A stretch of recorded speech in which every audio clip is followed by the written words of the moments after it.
Hello and welcome to Leaders Insight. My name is Stephen Byrne, CEO of Queensland Leaders, and today I'm talking with Rutian Me, who's the principal of Link Asia Group. Rutian, welcome along. Thank you very much. So before we get into the guts of our conversation today, I thought I should start out by asking you to tell us a little bit about your background and what it is that led you into this position today. That's very good. I think I basically divided into three stages. So the first stage is I worked in China for the China National Tourism Administration. So where we did a little bit of tourism job for Beijing City Council, basically the cultural development. Then I moved to Japan, then did the international business study. Then after that, I worked for a Japanese company and started my international trade business. So I developed China market for them, and they've become the #1 brand, and since then, even today. So the third stage is in year 2000 I came to Brisbane. So in year 2004, we became Australian citizen. And since then, we have been helping Australian manufacturers to export to Asia. So that's why 2 years ago, I set up the Link Asia Group. So our main goal is to help business to win and keep Asian clients. That's what we do. Perfect. So I guess you are the expert in terms of this piece then. So Asia is a very big place. Yeah. I guess, can you share some of the most important trends that Australian companies need to be aware of before they look to export? Yeah, you're right. Asia is really very big. So it's maybe the most diverse the continent. So when we talk about Asia, I think there are so many trends in different industries and for different countries. So what I want to say today, I'll say maybe three. I call it DIG, D-I-G. So the D is for diversity. So China, Asia is always a continent with so many different countries. But the trend is, what happened is, not only in different countries, the diversity, but also in the same country, between different groups and different regions. So that's what we can see happening today. So what that trend brings to business is the niche market. So the second one is I. So that's in consistency. So things are keeping changing and changing so quickly because of the mobile phone, the social media. So all the consumers in Asia, they're looking for something new. It may be similar to Australia, here, but in Asia it's maybe more obvious and more fast changing. So that's why this trend there might be more pressure on Australian companies on new product development and innovation. So the third one, I'll say growth. The growth Asia has been the engine of the world for a couple of years. So what we can see is the growth will slow down. However, it will be more concentrated on sustainability. So in China, there's a new word used very often to describe Chinese business, which is new normal.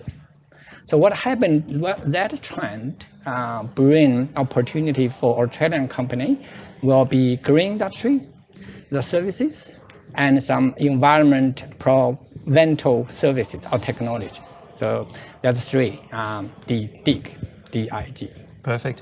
So I guess assuming an Australian company ticks those boxes that they need to be aware of before they start exporting.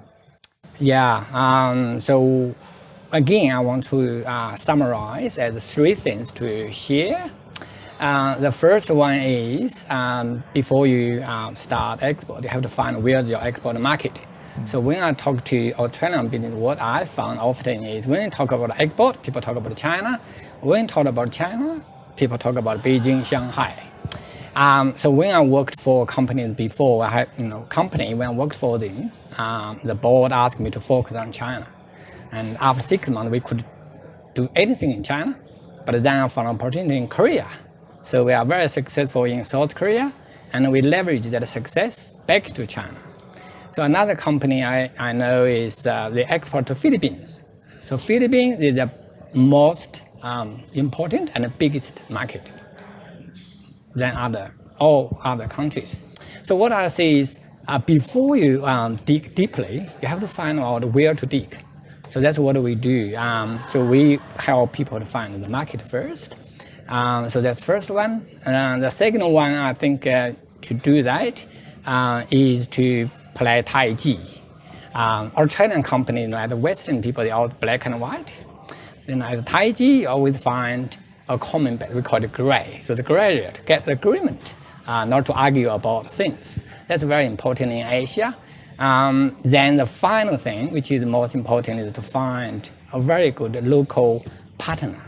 So the difference between export and domestic sales is the culture, because you're selling to different culture, right?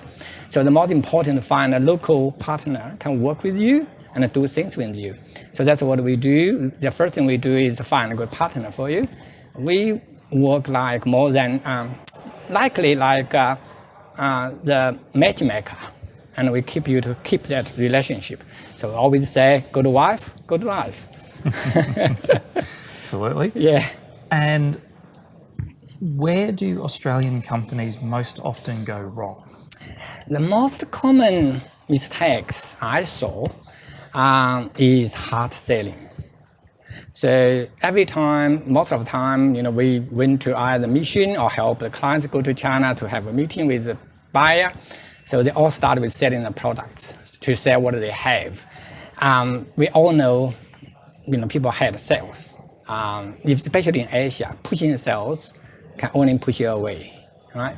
So I know a very good Japanese car sales guy. He's my friend. So what he does, he always bake cakes before he visits clients. And he brings the cake to visit the clients, have a meeting. They talk about the cakes, talk about how he cooked the, the bakes. Then after that, he was, hey, do you need any help? So that's where he got orders.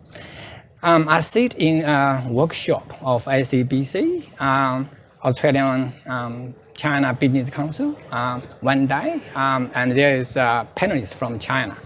He's a general manager of big company. So what he said is, every company, Australian company he met will say, we are the best of Australia. And because we are from Australia, we are experiment, we sell more. So he said that's wrong. So what I say is mistake is arrogance.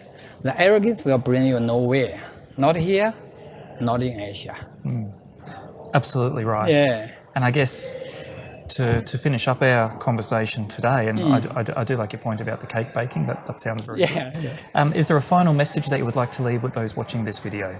Yeah, so export is a very long journey. For companies who want to export, it's not one sales. You have to build up your brand in a long term to have a strategy. So people say if you want to go fast, you go alone. If you want to go far, you go together. So that's why what we business do is we help people to find your market, then to help good partners and to build up a long relationship. So that we are here to help. Very sensible and very practical. Yes. Rutin, it has been a pleasure. Thank you for joining us today. Thank you. And thank you for watching this Leaders Insight.